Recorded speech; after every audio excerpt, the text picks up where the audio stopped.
บอกเฮาเบิ่งข่าวต่างๆที่มันเป็นสารพัดภัยที่เกิดในโลกหรือสารพัดภัยในการเกิดที่พวกเขาจะต้องเกิดมาพบพ่อนะบ่เจอเรื่องนึงก็ต้องเจอเรื่องนึงนะในที่สุดคำสอนของพระพุทธเจ้าย่อมเป็นอมตะตลอดคำว่าอัตตหิอัตโนนาโถเด้อมันจะเป็นเรื่องความสุขความยินดีความพอใจหรือสวรรค์ตัวเฮาก็เฮ็ดของเฮาเองความทุกข์ความขับแค้นใจหรือนรกหรือไปตกในสู่ที่มีสงครามกับตัวเจ้าของเฮ็ดเองนั่นแหละ บ่มีไผดลบันดาลให้ไผได้บ่มีไผซอยไผได้อีกนะคำว่าอัตถิอัตโนนาโถแม้นก็เรื่องราวของโลกก็เหมือนกันเรื่องราวต่างๆที่พวกเฮาฮู้เฮาเห็นอยู่เดี๋ยวนี้นะเวลาเกิดมีเรื่องมีราวขึ้นคนที่บ่มีหัวใจบริสุทธิ์ในการช่วยเหลือแบ่งปันเพื่อนมนุษย์จริงๆบ่เข้าไปซอยกันเด้คือเรื่องวัดป่าบ่อน้ำพระอินทร์คือหลวงตาสิงห์จังซี่คือว่าผู้ใดก็ว่าเพิ่นบารมีหลายบารมีสูงลูกศิษย์ลูกหาเป็นเจ้าใหญ่ในโตแต่พอแต่มีเรื่องปุ๊บเจ้าใหญ่ในโตหายหัวหมดนั่นแหละบ่มีจึงบอกเตือนทุกคนไว้ว่าเคยบอกมาเรื่อยๆพวกเจ้าสิประมวลเหตุการณ์เจ้าของเป็นบ่เด้ออย่าไปอ้างว่ารู้จักตำรวจอย่าไปอ้างว่ากูมีพี่น้องเป็นตำรวจกูมีอ้ายกูมีเอื้อยกูมีตระกูลพ่อแม่กูมีหมู่เป็นเจ้าใหญ่ในโตอย่าไปอ้างว่านี่ว่าล่ะเขาบ่ปกป้องพวกเจ้าดอกเขาก็มีครอบครัวของเขาเขาก็ปกป้องประโยชน์เขาพุ่นลูกของเขาเมียเขาผัวเขาพุ่นฮู้จักผู้นั้นฮู้จักผู้นี้เซิ้นวันนั้นมีเรื่องมาเป็นไดล่ะสุดท้ายแล้วเขาก็ต้องซอยเหลือตัวเขาเองเห็นบ่แต่ว่าเฮานี่ยินดีที่สิเข้าร่วมยินดีที่สิคือหลวงตาสินถ้าต้องการความร่วมมือสามัคคีพึ่งพาซึ่งกันและกันเฮาบ่ว่าเฮาซอยเด้เฮาบ่ได้ว่าถ้าต้องการความช่วยเหลือบ่ได้ว่าเด้อว่าถ้าต้องการพึ่งพาอาศัยซึ่งกันและกันบอกมาเฮาสินำกำลังไปได้นะหลวงตาสินครูบาทุยหมู่นี้เขาก็โทรติดต่อกันอยู่เรื่อยๆอยู่ดอกแต่เพิ่นบ่ทันได้บอกหยังมาเขาเจ้าก็มีความสามารถของเขาเจ้าอยู่แต่ว่าถ้าต้องการแนวร่วมเฮาพึ่งพาอาศัยกันเฮาปกปักรักษาซึ่งกันและกันให้บอกมาสำหรับบ่อน้ำพระอินทร์คือเฮานี่ออกปกป้องตลอดอยู่แล้วบ่ว่าสิเป็นเรื่องพระองค์ใดก็ตามที่มีการก้าวตู้ใส่ร้ายโดยอาศัยคำว่ากฎหมายเข้าไปหาเรื่องเพิ่นพระวินัยนี่แน่นหนาคักแล้วล่ะพระวินัยของพระสงฆ์องค์เจ้าเพิ่นนั่นน่ะกฎหมายบ่เฮ็ดอิหยังได้เลยถ้าเลยพระวินัยออกมาแล้วจังเป็นเรื่องของกฎหมายเพราะว่ามันลืนความพระพุทธเจ้าแล้วมันบ่ทำตามพระพุทธเจ้าแล้วเลยเป็นเรื่องของกฎหมายนั่นแหละหลายคนที่บ่ได้มาศึกษาพระวินัยแล้วก็บ่ได้อยู่ในระเบียบในการฝึกหัดปฏิบัติตนมันบ่ฮู้จักหรอกมันก็เว้าไปตามโลกมันนั่นแหละมันสิฮู้ซำได้ภาษาคนอยู่ในบ้านยุ่งยากแต่ครอบครัวยุ่งยากหาอยู่หากินได้ความเห็นแก่ตัวของเจ้าของซื่อๆมันสิเอาใจจดจ่อมาซอยคนได้จังได๋แต่ครอบครัวมันก็ซอยบ่ได้อยู่แค่นั้นนั่นแหละทั้งว่าบ่ว่าสิเป็นเรื่องทุกๆวัดนั่นแหละที่เกิดเป็นปัญหามากโดยเขาอาศัยคำว่ากฎหมายอาศัยคำว่าผิดนั่นผิดนี่ซึ่งพระวินัยนั่นน่ะเขาจะลดหย่อนผ่อนผันลงมาตั้งเยอะคือเรื่องของอาจารย์คึกฤทธิ์จังซี่เขาว่าปกป้องอาจารย์คึกฤทธิ์เด้อลูกศิษย์ลูกหายอมเอาเข้าไปแลกโลดเนี่ยเขาเจ้าก็เป็นผู้เผยแผ่ธรรมะคนเผยแผ่ธรรมะมันหายากคักกระดอนปกป้องเด้อครูบาชัยวัดเด้อเฮาก็ออกตัวปกป้องตลอด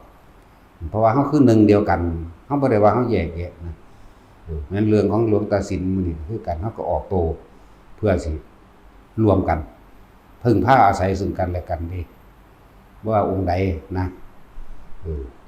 ส่วนพวกกันบ่รู้จักหยังพวกมหาหรือหมานะพวกหมาพอท่อเก่ามันสิจักโคตรพ่อโคตรแม่มันหยังมันบ่เคยไปฝึกหัดปฏิบัติไสเด้นั่นน่ะบักหานั่นก็เลยนั่นแหละ มันเคยออกป่าจักเทื่อบ่บวชเรียนแต่น้อยกินข้าวแลงแกงร้อนมาแต่น้อยสำตัวบวชกินข้าวแลงนำตัวใหญ่ขึ้นมาเรียนปทเก่าจบปท1เอาปีนึงอย่างต่ำๆก็9ปีมันจะออกปฏิบัติอยู่ไสมาเรียนอยู่9ปีแล้วก็มาเรียนอันทางโลกอีกปริญญาทางโลกอีกเป็น10เป็น11มันรุ่นนั้นมันบ่ไปเด้มันบ่ไปนั่นแหละมันจึงบ่ได้เห็นคุณค่าของคำสอนแต่ว่ามันเอาคำสอนในตำรานั่นน่ะมาค่อยจับผิดมาค่อยวิจัยและวิจารณ์นะประหาร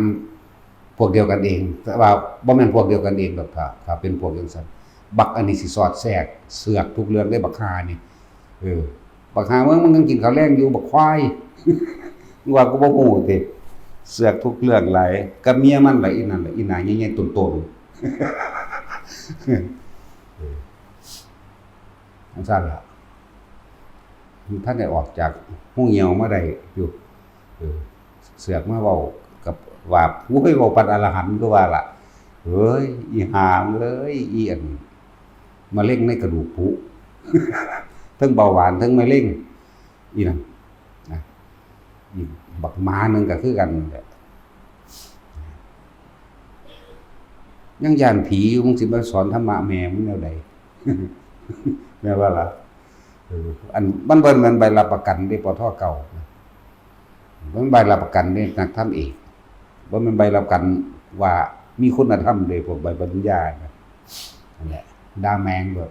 ดูเขาอีแตกโบกเพื่อกูสิเงินสะอ่อนเป็นเด้ไม่จักหยังตั้งแต่มันบวชมาโดนๆนานๆบ่มีทางว่าสิบ่ผิดนั่นนะแถมสำพวกเรียนซ้ำกูเขาบวชเรียนผู้การกูก็ฮู้จักคือกันนั่นแหละแล้วระยำคือหยังนี่ตัวบ่ซั่นสิเว้าคือหลวงตาก็ได้เด้พวกบ่เรียนพวกกันปริยัติที่ทำสามัญหรือพวกทำลายศาสนาน่ะแม่นของเพิ่นเด้อีหลีเด้ก็เรียนซ้ำนึงแล้วก็ออกไปปฏิบัติมันก็ไข่เด้เนาะอันนี้บ่นำเอาไปฮอดปริญญาแล้วบ่มีหยังได้รับอันหยังล่ะตำแหน่งเข้าไปแล้วก็ค่อยถากทางบอกให้ผู้อื่นนะโอ้ยกูบ่ได้ย่านได้ซ้ำบาปกูลึงล่ะบ่ได้คือตาสินเด้เนาะตาสินนี่เจ้ายังจุ่มอยู่ในนรกด้วยขาเจ้านั่นสายันมื้อนี่เนาะโอ้ยใครถีบมันลงไปซะต่อซั่นลงนรกเด้ตาสินนั่นอยู่จักว่าล่ะเว้าให้หมู่ฟังเบิ่งเด้อพุ่นเพิ่นกำลังลงไปใหม่อยู่พุ่นเด้พอดีเฮาก็นั่งอยู่ลอยไปเพิ่นก็เหลียวเบิ่งเฮาก็เหลียวเบิ่งมันสิวางได้บ่เหลียวตนว่าได้เดตีนให้เอ้าก็ตีกูขึ้นมาก็เตะขึ้นมาแต่ฟื้นตัววันคนตายมัน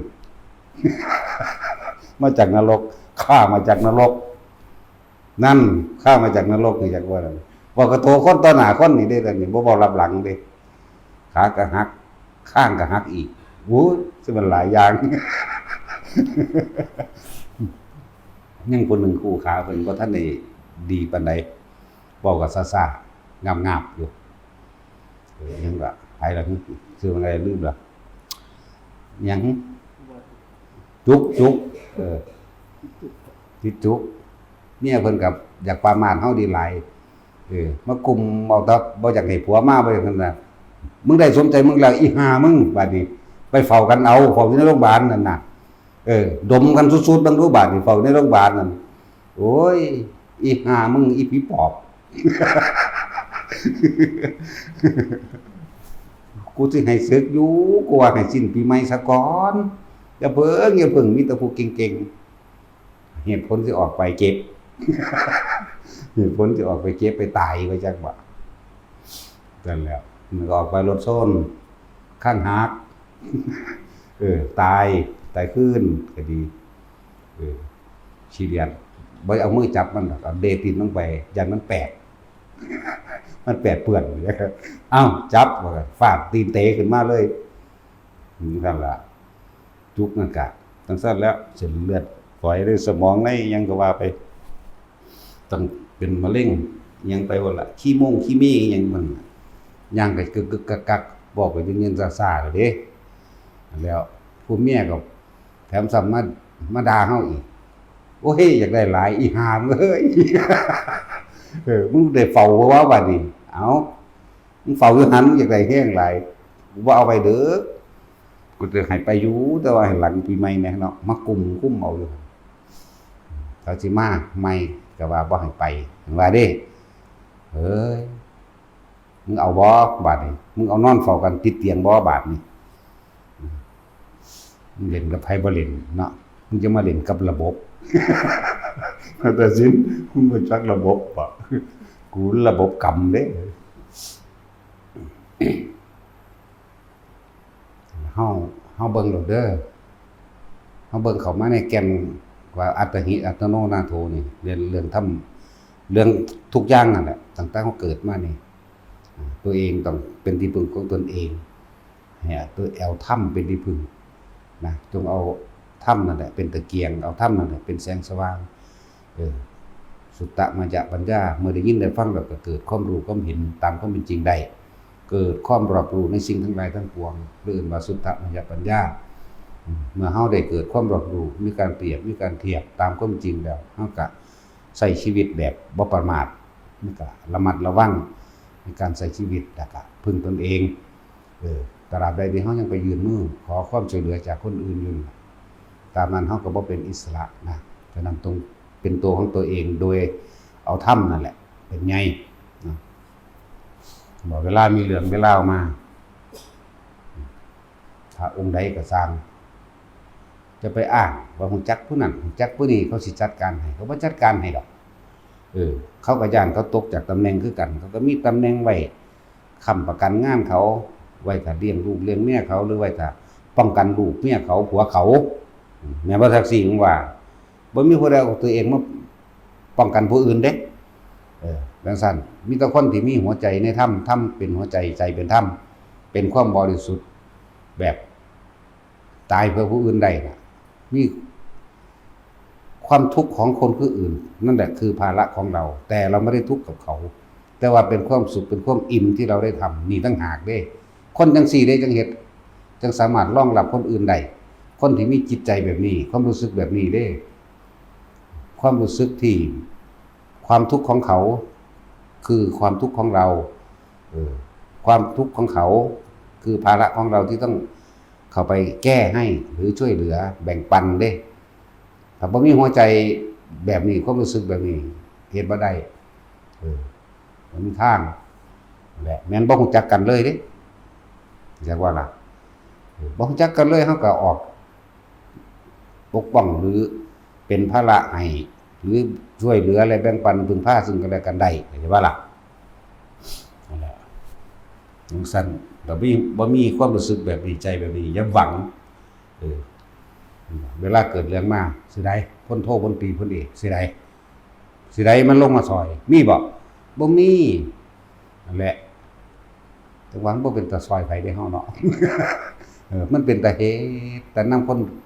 คนที่เขามาเฮ็ดรวมกันกับพ่ออันอื่นๆบ่ได้เกี่ยวกับถูกซอยแมงดอกนั่นแหละมันเลยเกิดกลายเป็นเฮ็ดให้เห็นแก่ตัวเพราะว่าเวลาเกิดเรื่องเกิดราวมาบ่มีผู้ใดออกมาปกป้องกันปกป้องประสานสมานมิตรเพื่อให้อยู่กันได้กฎหมายก็คนเขียนขึ้น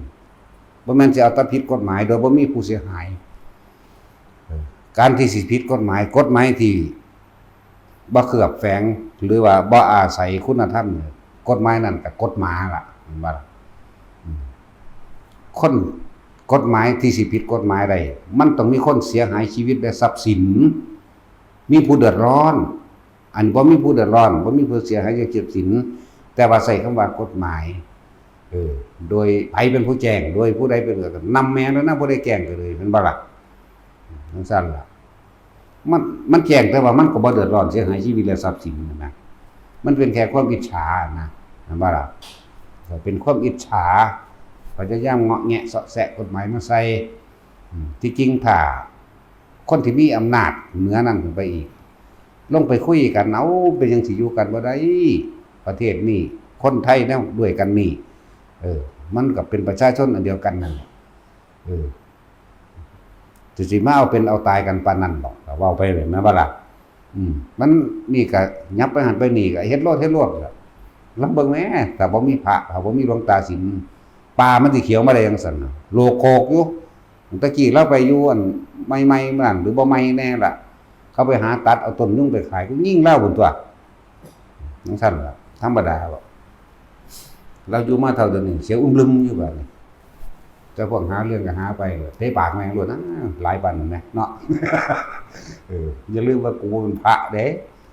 กูเป็นคนที่มีเมตตาเด้แต่ว่าเมตตาสูงสุดคือมึงอยู่โดนหลายมึงสิบาปกูเลยฆ่ามึงอย่างว่า เป็นเมตตาสูงสุดให้มึงไปปรับปรุงตัวใหม่ในนรกแม่นบ่ล่ะถ้าพระสอนบ่ได้ธรรมะสอนบ่ได้ก็ให้นรกทั้งตัวสอนมันแหมเนาะนั่นแล้วศาสนาอื่นเขายังวางสั่นอยู่แม่พวกกาแฟแม่นบ่ล่ะกูก็สิส่งมึงไปหาพวกกาแฟคือกัน แม่นบ่ล่ะ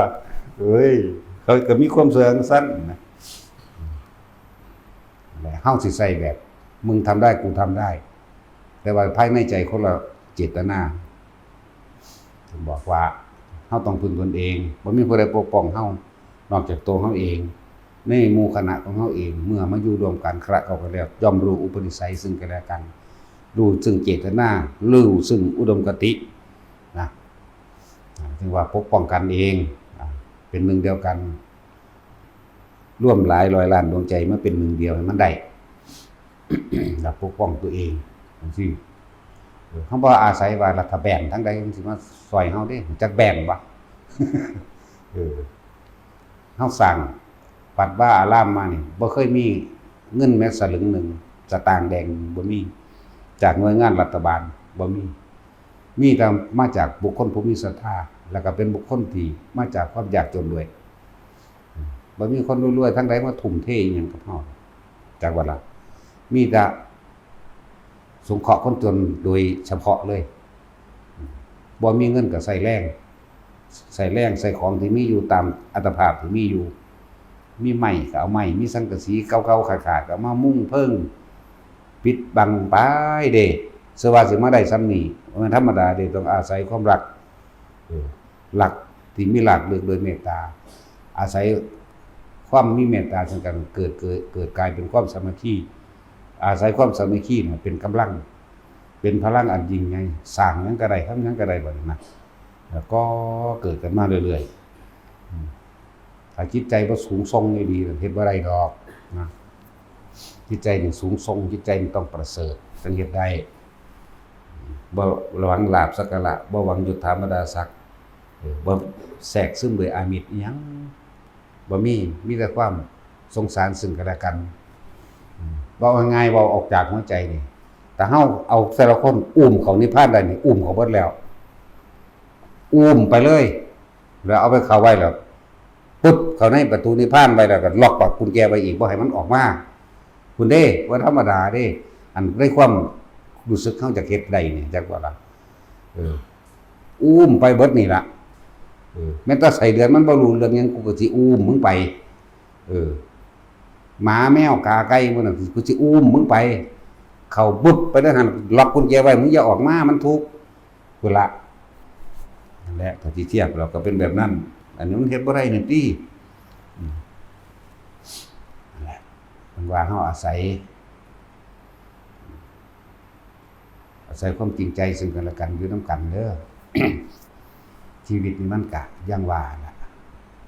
มันสั่นผู้ใดมีความในใจซึ่งกันและกันคือจะเก็บไว้จะเก็บไว้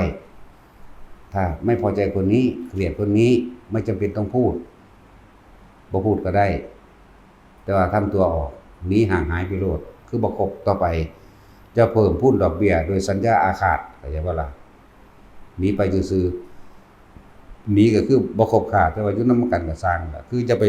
เพิ่มดอกเบี้ยโดยสัญญาอาฆาตปฏิฆะมันที่เกิดขึ้นหลายคือให้เลิกคบโดยบ่ต้องบอกหยังแต่ว่าผู้ใดมีความในใจในความ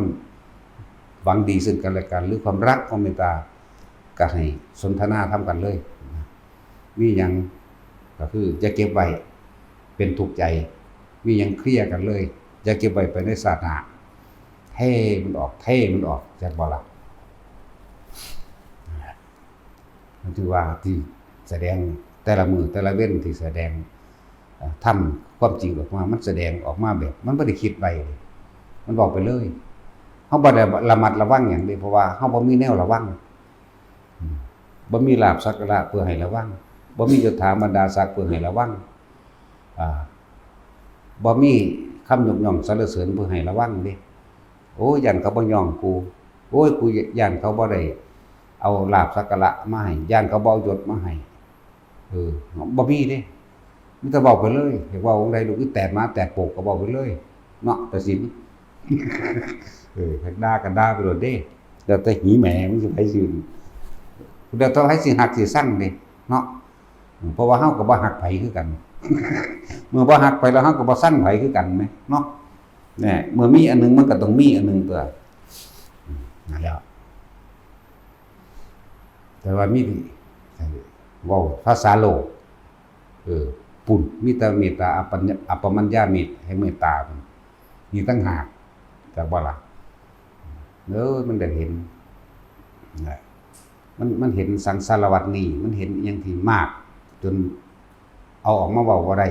บ่เบิดก็ว่าบ่ได้อยู่แล้วแต่มันสิเว้ามันบ่เบิดดอกมันเยอะนั่นแหละ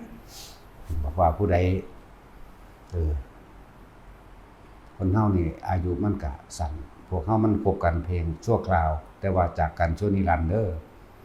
ผู้ใดมีเรื่องอีหยังกันก็เคลียร์กันออกมาให้มันแล้วทายเทออกอย่าเก็บสะสมไว้ทุกคนที่มีความบ่พอใจกันโกรธเกลียดซึ่งกันและกัน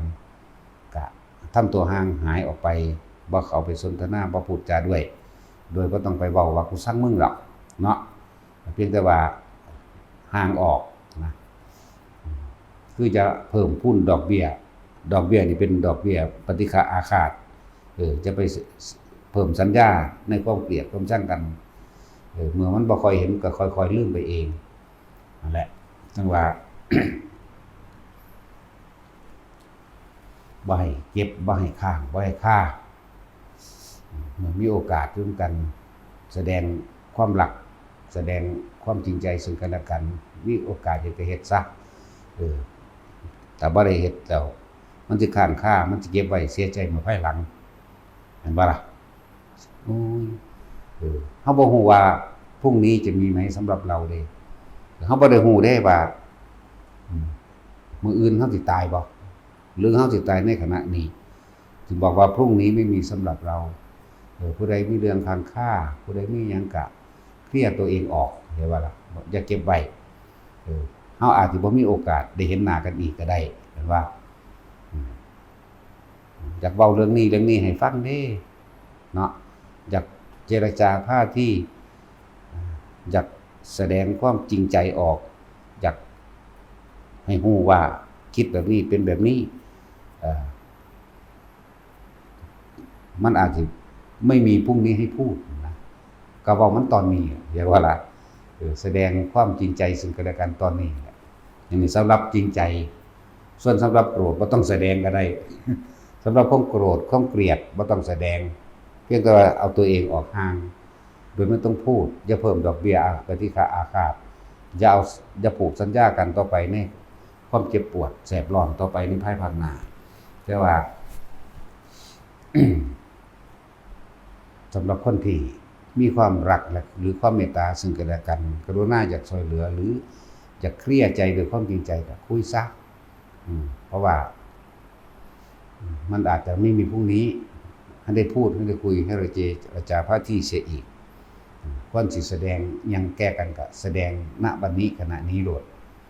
เพราะพรุ่งนี้อาจไม่มีสำหรับเราว่าแท็กซี่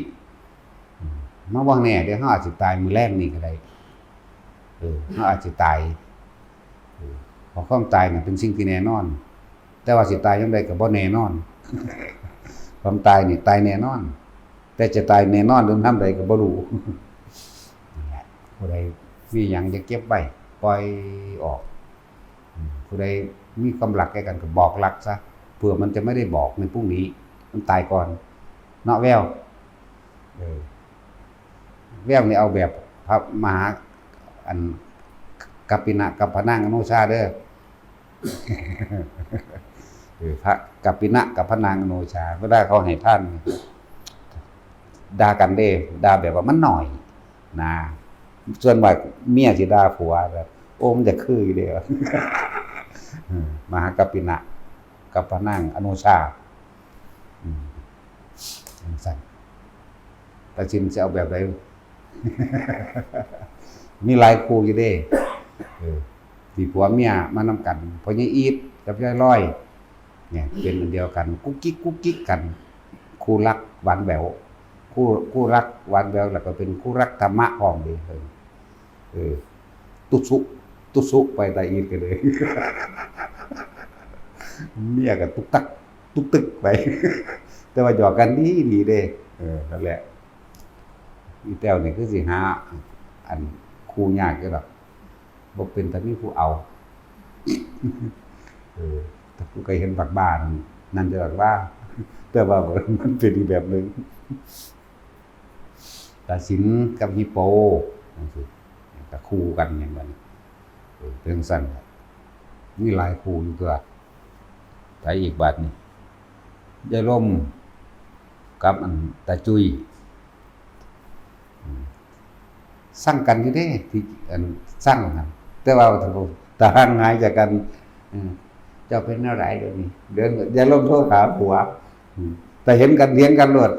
กูสั่งคักยังเป็นสิตายว่าดิเป็นดาวกว่าเพิ่นเพราะเพิ่นก็เป็นตะสั่งหลักว่าเนาะลิงกังแล้วก็บ่มีสมองลิงอีกอุ้ยค่อยใครเพิ่นโทษหากันจะเป็นแนวใดเดี๋ยวนี้โอ้ยค่อยใครห่มผ้าละบ่ดีอย่างเพิ่นว่าจำได้มึงสิตายว่าเด้กินยาแล้วก็นอนห่มผ้าซะดีธรรมดาบ่เฮ้ย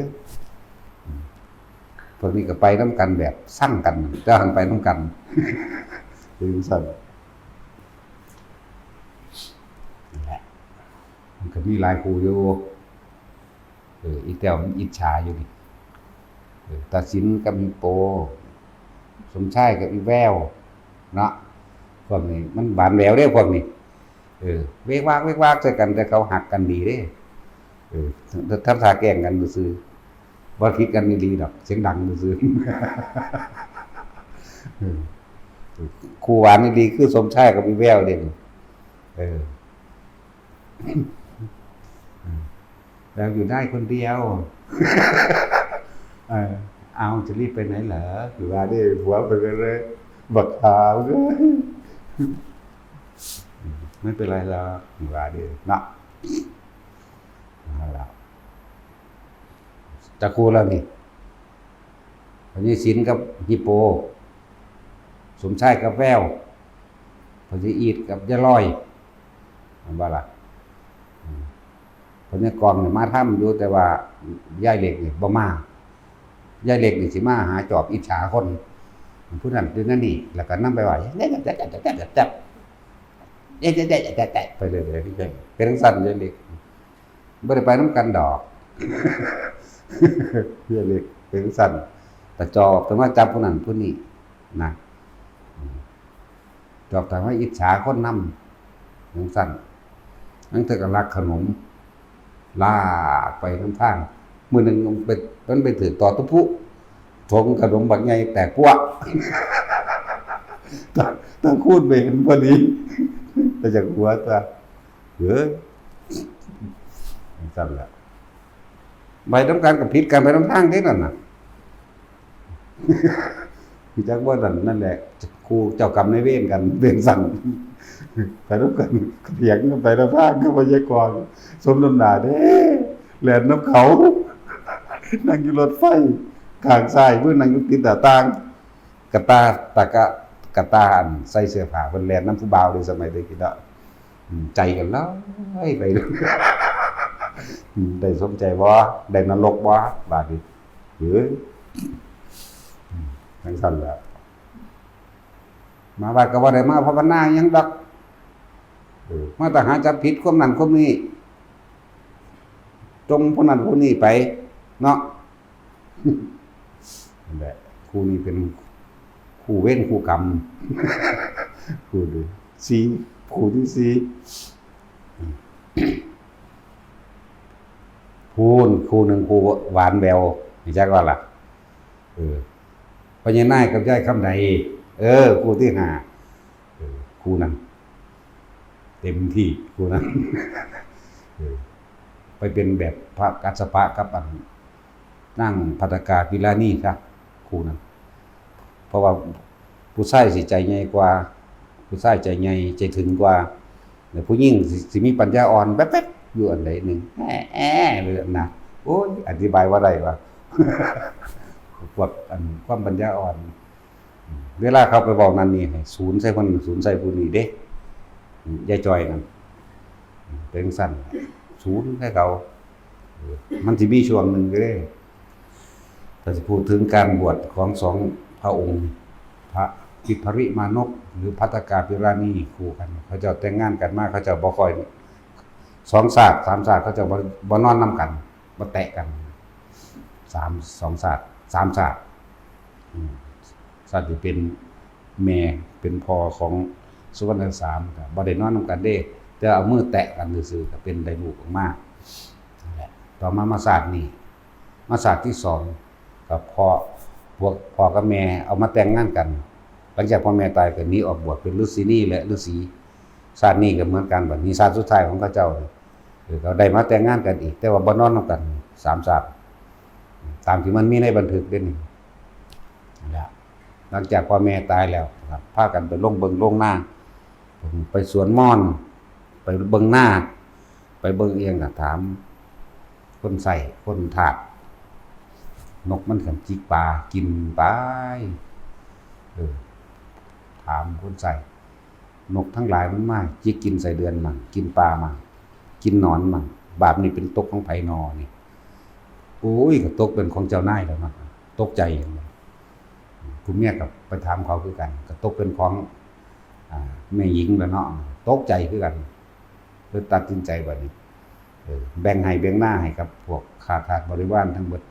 ไปสิเอาหยังเท่าใดก็เอาไปแต่2 คนออกบวช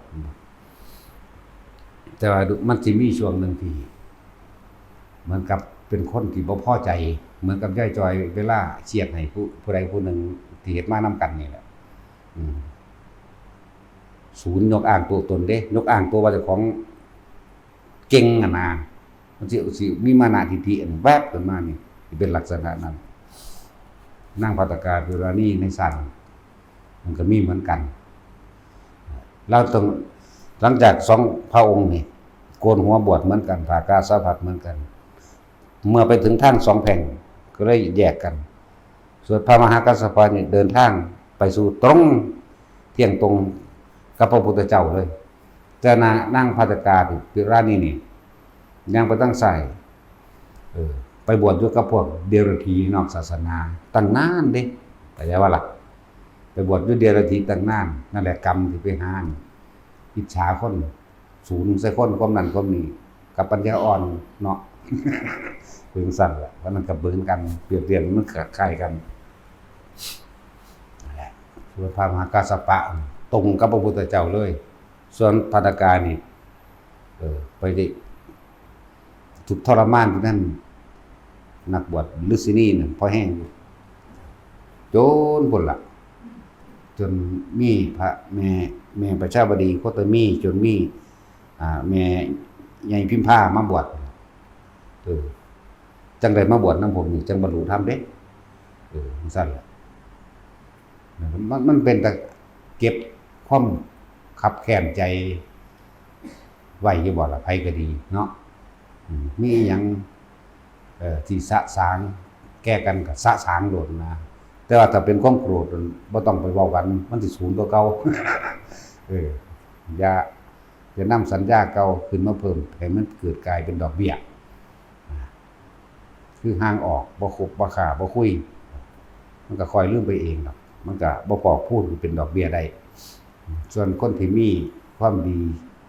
ต่อกันความหวังดีต่อกันความจริงใจต่อกันก็คุยกันนั่นๆนี่เพื่อมันบ่มีโอกาสคุยเพื่อมันบ่มีโอกาสบอกเพราะมันบ่แน่ เฮาบอกฮู้ว่ามันสิเกิดอิหยังขึ้นในภายพรุ่งนี้นั่นแหละตายก่อนมันก็เลยค้างคาไว้ก็มีมันอัดอั้นไว้เนาะมันก็เลยนำปัญหานี่นำความขับแค้นใจนี่กลับไปเกิดใหม่อะไรหลายอย่างที่พวกเฮาบ่เข้าใจก็เลยต้องเว้าอธิบายไปเรื่อยๆล่ะ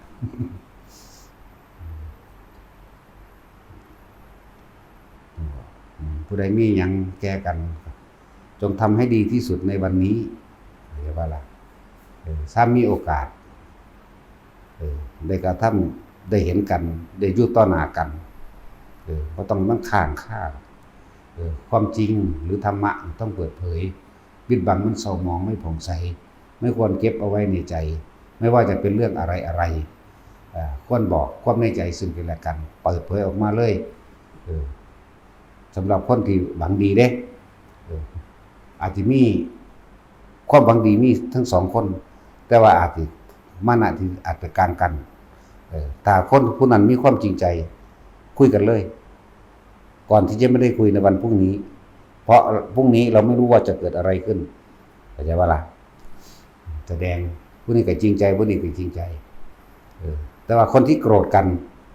โกรธจริงๆบ่ต้องไปเว้าคือแค่ว่าหลีกเลี่ยงการพูดคุยกับพ่อเนาะนั่นแหละเฮาบ่เก็บความรู้สึกเด้ถ้าขยะแขยงก็เบาออกดูเด้เนาะคือเท่าเทถิ่มตลอดเด้แต่เกิดความรู้สึกว่าน่าเกลียดขยะแขยงเทออกเลยมันสิบ่ให้มันค้างคาเด้มันเสียความรู้สึกตัวเนาะจังซั่นเด้คือว่าล่ะว่าผู้ใดเป็นแบบใดก็เข้าใจว่าผู้อื่นสิเป็นแบบนั้นนะเขามีความรู้สึกแบบนี้จริงใจต่อกันแบบนี้แต่ว่าไปรับทราบความรู้สึกตนปั๊บก็มันโอ้ยเฮาก็ฟาดออกเลยคือกันเฮาบ่ไหวดอกนะนั่นแหละจังว่าธรรมะต้องเปิดเผยความจริงต้องเปิดเผยปิดบังมันเศร้าหมองไม่ผ่องใสอย่าเก็บเอาไว้ภายในใจเพราะมันจะเป็นภัยในภายภาคหน้าหมายถึงสั้นหน้าก็ได้เพราะเราไม่รู้ว่าเราจะตายในวันพรุ่งนี้หรือวันนี้จึงบอกว่าอย่าเก็บเฮาบ่เก็บเด้แล้วอยากด่าก็ด่าไปโลดเด้ก็บ่แม่นอยากเด้มึงด่าไปโลดเนาะแต่สิคนที่มีความบริสุทธิ์ใจเท่านั้นเด้จึงสิกล้าเนาะกล้าก็บ่แม่นเด้แต่ว่ามันเว้าไปเลยแม่อุ้ยเข้าใจบ่ดอกนี้เข้าใจว่าตัดสินเจ้ามีสมองจังน้อยบ่ดอกนี้ถ้าสิไปซ่องเบิ่งดูมึงเป็นหมอ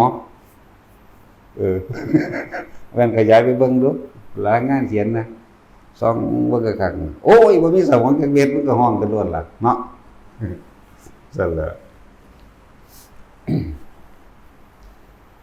อีกคู่หนึ่งพิษกันจะแจกมันคู่ที่6บัดนี้ตะคอนนะตะคอนกับอีพีเสื้อสมุทรขมูขี้ใหญ่กึ่งฟึ่งอยู่โอ้ยคนอีหยังเกิดมากี่หลายวันก็มีเวรกรรมของตะคอนแบบว่าตะคอนเราเป็นคนเจ้าสู้เป็นคนละมกเราเอาเมียหลายเข้าแล้วเขาบัดสุดท้ายเลยไปตายน้ำอีหยังขมูขี้สมน้ำหน้าเนาะบอกอยากเล่นขมูขี้กันเลยมักเล่นดิสเกมเด้ผู้ผัวก็ว่าสร้างเลยตะกี้ว่ามันสร้างดอกมันฮักอย่างก็เนี่ยอันอารมณ์ลงไปตั้งต่ำมันน่ะฮักได้ล่ะน่ะพยายามที่สิขอยอยากให้เจ้าทรงชาตินะผู้นี้ก็เถียงเล่นนี่แง่ๆมันนำกันป้องแป้งนำทางมื้อนึงเพิ่นเขียนเนี่ยเพิ่นตะกี้เพิ่นฮักเด้เอาเฮาบ่ไปก็สร้างตัวไปตัวมันว่าพอกว่าขี่รถมาฮอดฮอดสิแยกเอาโทรศัพท์มาเปิดเบิ่งว่าเมียสิอยู่จังไดเพราะว่าป้องกล้องวงจรปิดเพิ่นเนาะเพิ่นเห็นเมียเพิ่นให้หัวใจเพิ่นหักป๊าบด้วยความจริงนั่นน่ะแต่ว่าปากกันว่าเนี่ยสมหน้าเฮียดมึงบอกผู้นั้นดิบัดนี้ก็ขี่มาฮอดอีก3แยกบัดนี้ไฟแดงก็ติดอีกเปิดเบิ่งอีกเลย3แยกไว้อีกบัดนี้มื้อนึงขับรถมื้อนึงเบิ่งโทรศัพท์เพิ่นเป็นห่วงเมียเพิ่นเฮ้ยสมน้ำหน้าบ่บาดนั่นแหละความรัก มันเป็นจังซั่นที่มันบ่แม่นความรักใคร่โดยอาศัยราคะเดมันเป็นความรักที่มีหลากลึกโดยเมตตาบ่อยากให้ตกทุกข์ได้ยากไปนะผู้ใดผู้หนึ่งถ้าสิจากกันจริงๆจากตอนเข้านิพพานโลดนอกนั้นมันก็โหยหาซึ่งกันและกันมันก็ห่วงกันอยู่หั่นแหละนะจังซั่นล่ะว่าถ้าเฮาสิฮักไผจักคนหรือเฮาสิ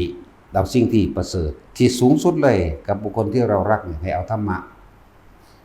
พากันเดินสู่ธรรมะนั่นแหละผัวกับเมียที่มันสิอยู่กันแบบมีความสุขก็ต้องอาศัยธรรมะพอธรรมะนั้นก็มีหลักลึกในเมตตากรุณามุทิตาและอุเบกขาแล้วมันสิประคองกันไปเด้มันสิเป็นห่วงเป็นใยกันนะอย่างสั้นแหละแต่มันก็สิสุดท้ายจากจริงๆมันก็สิจากตอนที่เขานิพพานนั่นแหละแต่เราตอนนั้นมันสิบ่จากโดยกรรมพัดพาไปเป็นผัวผู้อื่นไปเป็นเมียผู้อื่นมั่งไปเกิดเป็นสัตว์มั่งไปเกิดเป็นเปรตมั่งไปเกิดเป็นต่างๆมั่งแต่ว่าความห่วงใยอะไรมันสิมีขังไว้ในใจมันสิกึกมันสิอยู่กับผัวผู้นั้นก็สร้างเมียผู้นั้นก็ตามแต่ว่ามันสิมีอันนึงค้างคาไว้เด้ที่มันเคยปณิธานสัจจะญาติฐานมานำกันมันสิมีเด้ก็ยิ้มหัวๆนำกันอยู่แต่มันสิมีจังหวะหนึ่งแต่ละมือปึ๊กเข้ามาโลดมันก็ว่าล่อใครสักคนหนึ่งสำหรับเป็นคนที่ใช่นะว่าจังซี่มึงเจอคนที่ใช่แบบว่า ใช่ว่าอันตัวนั้นแม่นบ่ใช่อยู่บ่มึงมานำกันอยู่บ่ฮึมันคือว่ามาเด้อนี่มันป่วยติอีเติมมันเป็นหยังเด้อนี่หรือหยังมันป่วยโอ้ยหังเติมขี้เกียจอันนั้นขี้เกียจไข่ เขาก็มานำกันอยู่ดอกนั่นแหละแต่พอมามึงเป็นจังได๋จังซี่มึงอยากให้มาบ่นั่นแหละมันสิเข้าไปสู่ความเมตตานำกันมันเป็นห่วงกันอยู่เด้อยากให้มาอยากให้ฟัง นำกันอยากให้ฮู้อยากให้เห็นนำกันนะนั่นแหละสำหรับคู่ตัวผัวเมียใดถ้ามันบ่มาป่าแมงโลดผัวมาเมียคัดของเมียคัดนักแจ๊กแงกอยู่ป่ามันโลดมีแต่ค่อยคัดค่อยขวางมันมันคือตาจุกจังซี่ป่ามันโลดอีหานั่นตึงฟึ่งอยู่กวนหยังน้อแนวคันๆคล้ายๆเลย อันเดียวคันๆนั่นนะหมามุ้ยนะหมักตำแย่เนาะแต่จุกมันฟังอยู่บ่บักหานี่ก็เลยเมียมึงคือหมักตำแย่อยู่เด้ถึงฟึ่ง ผัวว่าเมียก็ขวางเว้ยจะพึ่งป่ามันอยากได้ให้มันเอาคักๆก่อนให้เศร้าซะก่อนเนาะเห็นบ่สมน้ำหน้ามึงบ่มึงอย่าขวางหลายว่ามึงได้เฝ้าอยู่หั่นแล้วเอาผูกติดกันดมอยู่หั่นบัดนี้เฮ้ยอีห่ามึง ด่ากลางอากาศอีกนั่นแล้ว มีหลายครูที่ดอกที่มานี่มันตายใจเด้มันมานำกันก็สบายใจก็มันเรื่อยๆไปพะวงผู้มาอยู่วัดกับเมียมาผู้ผัวกับมักพระบ่แม่นว่าซั่นมันไปจังไดบ่อยู่นี่เนาะแต่ผู้ผัวมาผู้เมียก็ผู้คงสิบ่บวชพระกูบ่เด้เนาะมึงสิเอาตัวรอดแต่ผู้เดียวบ่ว่าเด้บัดนี้เนาะมันคันแล้วมันคันขวางส่วนกันมาเรื่อยๆ3ปีนึงมันบ่มากกับปามแหงโดดจังว่าด้วยให้โอกาสหลายแล้วนั่นซั่นแหละมันบ่แม่นครูถ้าเป็นแบบนั้นไม่ถ้าถือครูมันพุ่งเลยเด้มันเร็วเด้เนาะสมชายมันบ่มาเนาะบักหามอยู่ไสมันมาอยู่นี่บ่เดินไปเข้าย่ามบ่เห็นมั้ยเห็นแต่อีแววนิสัยดีๆว่าม่วนๆเลยอีแววมันสั่งมันอ้วนว่ะ สมชายก็นิสัยดีเด้2คนนี่นิสัยดีบ่ม่วนกูจะเอาไปตีคนมันก็ตีบ่เป็นแล้ว กูสิตีเองดอกแต่สิเป็นแนวนี้วะสิให้ไปเป็นกาดว่าซั่นกาดอีหยังแนวนี้วะ บ่เอาดอก เอาไปเป็นพนักงานต้อนรับ พวกนี้ ก็ความจริงของสัตว์โลกทั้งหลายก็อาศัยการสร้างครอบครัวการหาอยู่หากินเป็นเครื่องหนุนซึ่งกันและกันความรักนี่แหละความรักความใคร่สัตว์ทั้งหลายมันตายในความรักความใคร่นี่เด้เห็นบ่ล่ะที่เวียนว่ายตายเกิดมากที่สุดก็คือราคะนี่เด้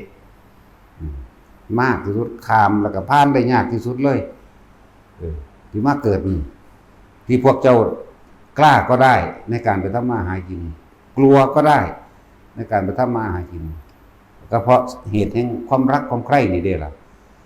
มาอยู่สองตัวพ่อแม่แล้วมีลูกมีหลานมีเต้าแล้วบางที่ถือเขารังแกข่มเหงสู้ได้อยู่ผู้หังบ่สู้เวลาย่านตกงานก็ได้ย่านเป็นอันตรายหรือย่านบ่ได้เงินเดือนอันนั้นนี่ไปเลี้ยงครอบครัวก็ได้เห็นบ่ล่ะนั่นแหละมันสิเป็นจังซี่กล้าก็ได้กลัวก็ได้จังซั่นบางอย่างมันติดตันอันตู้หมดหนทางกล้าคือกล้ารักก็ได้กล้าปล้นก็ได้กล้าฆ่าเขาก็ได้เห็นบ่ล่ะนั่นแหละต้นมันอยู่นี่เองว่าต้นเหตุ แต่ส่วนมากมันจะเป็นความรักที่บ่มีหลักลึกแห่งเมตตาหรือว่าขาดธรรมะเป็นเครื่องนำทางถ้ามันขาดธรรมะเป็นเครื่องนำทางแล้วมันก็พากันเวียนว่ายตายเกิดที่ในส่วนมากก็ไปทางอบายหลายกว่าที่สิไปสวรรค์ด้วยกันหรือมาเป็นมนุษย์ด้วยรวมกันอีกยากคือหยังนี่เด้ยากว่ามันธรรมดานั่นแหละส่วนคำว่ากรรมคือเจตนาเฮาใส่คำง่ายๆว่าสมรู้ร่วมคิดซึ่งกันและกันในการกระทำนั่นแหละกรรมแปลว่าเจตนาคือการสมรู้ร่วมคิดซึ่งกันและกันเวลาคุยปรึกษานั่นนี่กันก็เกิดอารมณ์ร่วมกันเอาแมงโดนหน้าตีแมงโดนขาแมงโดนหน้านี่นั่นผัวกับเมียเนี่ยก็สนับสนุนกันจังซี่นั่นแหละว่ากรรมร่วมกันสมรู้ร่วมคิดซึ่งกันและกันจังซั่นผ่านมันบ่มีธรรมะแล้วมันสิไปทางต่ำโผล่ขึ้นมาเป็นคนศาสตร์หนึ่งตกนรกลงไปก็แยกกันอยู่เด้บัดนี้เศษแห่งกรรมอาจสิพอได้ใกล้กันอีกมาเกิดเป็นสัตว์เดรัจฉานนำกันได้บัดบางทีก็เป็นสัตว์เดรัจฉานต่างสายพันธุ์เด้ผู้นึงเกิดเป็นควายผู้นึงเกิดเป็นหมาควายกับหมาถือกันเด้อันบางโตเนาะตายนำกันอ่องร้องเด้หยอกกันหมากับควายบางแท้มันก็เคยเป็นหมู่เป็นพวกหรือเป็นญาติเป็นผัวเป็นเมียกันเด้บางทีก็เป็นงัวจังซี่อยู่คนละสายพันธุ์อีกแล้วล่ะพวกเรียกว่าสังเกตว่าสัตว์มันก็ดีเนาะนั่นท่านล่ะหมาไปก็งัวมั่งไปก็ควายมั่งนั่นแหละ บางทีก็ต่างสายพันธุ์โดยเป็นนกคือนกเอี้ยงนี่บ่นกเอี้ยงเลี้ยงควายเท่าควายยืนข้ามนกเอี้ยงหัวโตนะบ่แต่สินตะทองได้ว่าได้หัวโตกิโล5 บาท หัวกัด5 บาทก็บ่เอาเนาะนั่นแหละบางที่นกก็เป็นตัวผู้มั่งหรือเป็นตัวเมียมั่งตัวควายอาจจะเป็นตัวผู้หรือตัวเมียมั่งนี่ไปจับไปรีดกินเฮาให้กันไปจ่อทำความสะอาดเป็นเรื่องจริงเด้บ่แม่นเรื่องบ่แม่นเรื่องเบาเอาเล่นๆเด้พวกเจ้าเอ๋ยมันซั่นล่ะบัดต่างสายพันธุ์โดยหมามั่งโดยงัวโดยควายโดยหมูมั่งบัดนี้ต่างสายพันธุ์โดยเป็ดโดยไก่มั่งหมากับไก่ธรรมดาก็บ่ถือกันแต่ว่าถือกันก็มีบัดนี้นั่นแหละมันเคยเป็นคู่กันมาก่อนแต่เคยทำผิดสมรู้ร่วมคิดซึ่งกันและกันกรรมก็เฮ็ดให้เป็นจังซั่นฉะนั้นถ้าอยากเป็นคู่กันตลอดไปจนกว่าสิเข้านิพพานพวกเจ้าพาบุคคลที่รักคนที่เฮารักที่สุดนั่นแหละเข้าสู่ธรรมะจังได๋ก็สร้างมันสิประคองไปทางนี้มันสิประคองไปตามเส้นตรงนี่แหละช้าแต่ว่าอยู่ในกรอบแห่งทางเรียกว่าหรือว่าเร็วก็ได้ช้าก็ได้เป็นสั้นแต่ละคู่ที่เฮาเบิ่งมานี่แหละพระนางอนุชาพระมหากัปปินะพระกัสสปะพระกาภิราณีแม้ก็ต้องพ่อของพระพุทธเจ้าพร้อมหมดล่ะกับแม่เพิ่นน่ะเห็นบ่ล่ะบ่แม่นแม่สิริมายาเด้แม่นี่ประชาวดีโคตมีเขานิพพานคือกันตัวเห็นบ่ล่ะส่วนแม่อีแม่ใหญ่นั่นเอาไว้ซะก่อนเพิ่นถูกความดีหลอกลวงเอิ้นว่าสิริก็คือความดีอันสูงสุดประเสริฐสุดมหามายาหลอกลวงหมายถึงตกหลอกคนแห่งม่านยาแห่งความดี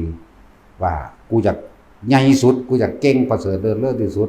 เลยอธิษฐานปรารถนาขอได้เป็นแม่พระพุทธเจ้า5 พระองค์เดี๋ยวว่าล่ะเลื่อนสิริมหามายาสิริมหามายาโสภาพันนวดีสวัสดีโสภาคเลยชื่อเพิ่นโสภาพันนวดีสวัสดีโสภาคชื่อเพิ่นเต็มชื่อตัวนั้นแต่ว่าเป็นฉายาอันนึงเรียกว่าอันสิริมหามายาความเป็นมาแนวนั้นก็ว่าเป็นแนวนั้นเฮานอกตำรานี่จังว่าอยู่ซื่อว่าเฮาเป็นคนนอกตำราแต่เป็นศิษย์ก็เป็นศิษย์นอกขอบบ่เป็นศิษย์ในขอบเนาะจังซี่มันจะนอกขอบอยู่นั่นแหละหลายครูอยู่ดอกประเภทนุ่งนิ่งกันมาเลยอาจจะเป็นคือพระสุทินสุทินกับธรรมทินหน้าก็ได้เอาเข้าไปน้ำกันอยู่เด้ล่ะเจ้าล่มกับตาจุ้ยเนี่ยคือไผน้อผิดกันดีๆนี่แต่ผิดกันห่วงกันเด้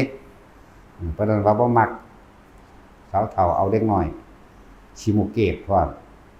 เนาะอย่าล่มตะกี้นาฬิกาการเผาไงเอามาเกิดบ่กันใหญ่ใช้นาฬิกาไปจีบสาวเราจะเอามือขวานี่ต้วยจังซี่เด้แล้วเราก็สิเฮ็ดจังซี่นะเราเลยใส่นาฬิกาทางนี้แต่นาฬิกาการเผาเด้สาวล่มเจ้าคิดจังได๋ก็ข่อยเด้แต่ล่มก็โหยเราก็บ่เว้าดอกกูสั่งมันคือขี้อยู่ซั่นอย่าล่มก็ดีเนาะอย่าล่มจังซั่นแหละแหละอันนี้ก็บอกความจริงให้ฟังผู้ใดบ่เชื่อถามเราเองเด้อแม่นหรือบ่แม่นก็เลยแต่ว่าความจริงที่ยิ่งกว่าจริงเข้าไปอีกลึกเข้าไปอีกทุกคนมีความรักใคร่พอใจในราคะถ้าผู้ใดเห็นโทษของมันผู้นั้นก็เห็นทางแห่งการที่ทำตัวเองให้พ้นต้องคมต้องกดทวงต้องหลายๆอย่างที่ตัวเองถ้ามันคมบ่ได้ถ้ามันทรมานก็บ่ต้องคมมันแต่ว่าก็ต้องสร้างประโยชน์อันอื่นถ้ามันคมตัวเองให้ได้ฝืนตัวเองให้ได้แต่ว่าความลึกเข้าไปทั้งในใจเกิดความทรมานจนอึดอัดหรือเหมือนสิเป็นบ้าไปแล้วหรือสิเฮ็ดแล้วอื่นไปเสพติดอันอื่นมาแทนตัวกามตัวนี้จังซี่ถ้ามันเป็นจังซั่นได้ก็มักกะโลดแต่ว่าให้สร้างสาธารณประโยชน์เข้าใจบ่ล่ะคืออย่ากดมันเกินไปมันสิเป็นบ้าให้ตั้งใจ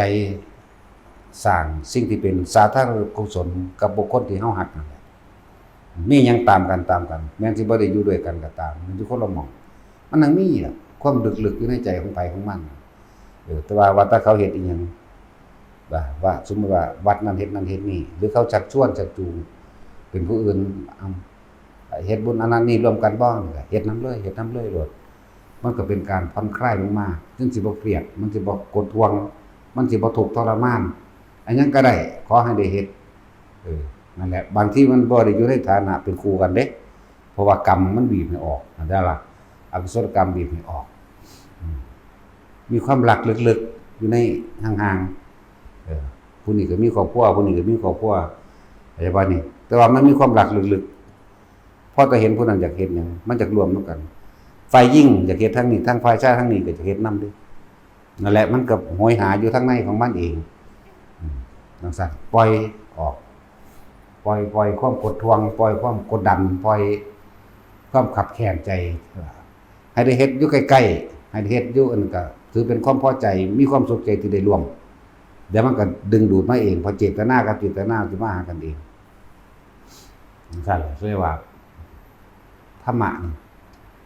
บ่แม่นเรื่องที่บังคับนะแต่ว่าเป็นเรื่องที่ต้องเข้าใจมันแล้วก็เฮ็ดกับมันให้ถูกนะโอ้ยอธิบายยากว่ะบ่ออกหรอกบางอย่างมันบ่ออกมาให้เว้ายังก็สร้างเฮาก็เดินตั้งจุดไว้อย่างเดียวเลยว่าไปนิพพานชาตินี้โลดจักบ่ล่ะที่เพิ่นว่าจับนิพพานเป็นอารมณ์นะคิดว่าชาตินี้เป็นชาติสุดท้ายโลดนะมันสิถึงบ่ถึงก็สร้างตั้งไว้ซะก่อนเลยว่าปรารถนาหรือหวังสูงมันก็ตกสูงอีกหรอกโดยมากบ่มีผู้ใดสอนธรรมะ มาบอกเรื่องความรักเด้เนาะว่าแท็กซี่ถึงว่าบ่โอ้ยก็ไปเบิ่งในพระพุทธเจ้าสอนนั่นนะแม่นว่าล่ะเมื่อครั้งก่อนเธอได้เคยเป็นอันนั้นอันนี้กันมาดึงให้เธอสึกก็มีเห็นบ่ล่ะพระโมคคัลลากับพระนางอหยังที่เป็นโสเภณีนั่นน่ะนั่งอิจฉานั่งอีว่านั่นแพทย์สยามแม่นบ่วิมาลาเนาะจำสุดยากก็มีไงอันนี้นั่งวิมาลากับพระโมคคัลลานี่โมคคัลลาบวชนั่งวิมาลานี่กับมายั่วยวนเห็นบ่นี่เป็นผัวเมียกันมาก่อนได้นั่นก็เลยสุดท้ายเกิดความละองละอายกลับไปหรือหน้าแต่ว่าสุดท้ายก็มาบวชนำกันอยู่นี่แหละมันอยู่แบบขับแค้นใจมันบ่ได้แบบสุขมาเลยซึ่งบอกว่านั่นแหละว่าคือพระมหากปิณะกับพระนางอโนชาเด็กอันนั้นหวานแหววกันนุ่งนิ่งมาตลอดแต่คืออีแววกับทรงชายนี่แหละเนาะแววเอาบ่เอาแบบนั้นบ่ลุงจะแบบเทวทัตกับกินแต่มาเดือนกาไหวที่มาเดือนกามันถือโจรขาขาดไปเพื่อเนาะเจ้าบอกหรอกสมาทาน